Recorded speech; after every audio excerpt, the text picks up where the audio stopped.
kids who were in the second half played very hard and kept them off the glass better, and that was a difference.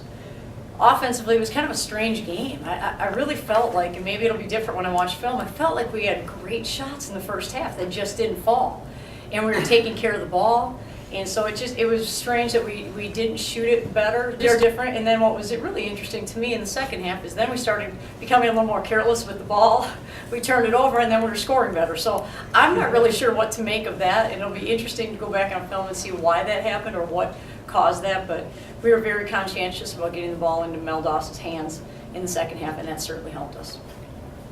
I'm not surprised. I think any one of our players, when they're put in the positions that they can be successful, faces success. And at the beginning of the year last year, it took us a while to figure out whose hands to put the ball in, who's the one to make things happen for us. And this year, as a coaching staff, we've been around a little bit longer and hopefully can put our kids in positions where they can be successful. And she's done a great job of just taking good shots. She's not forcing shots, taking bad shots, keeping her teammates involved. So I'm not surprised by it.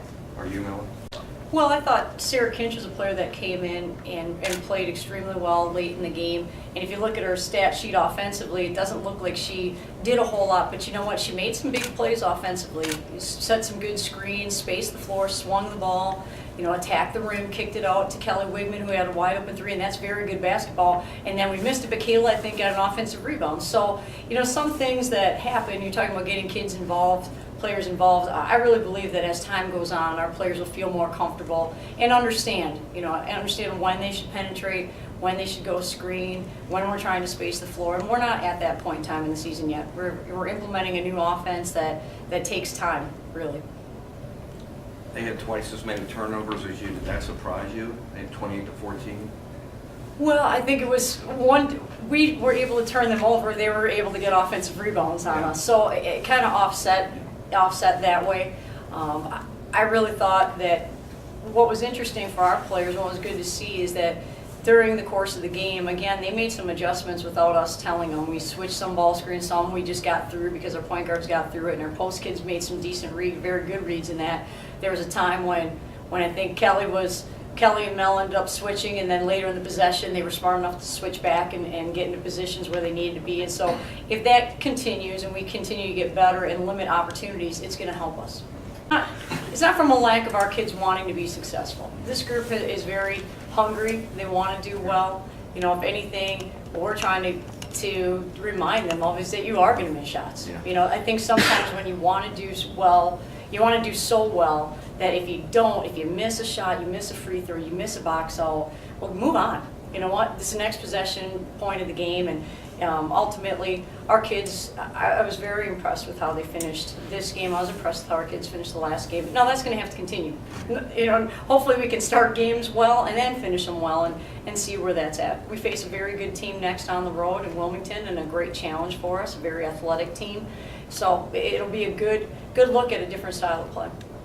Yeah, I really believe that our players are playing well.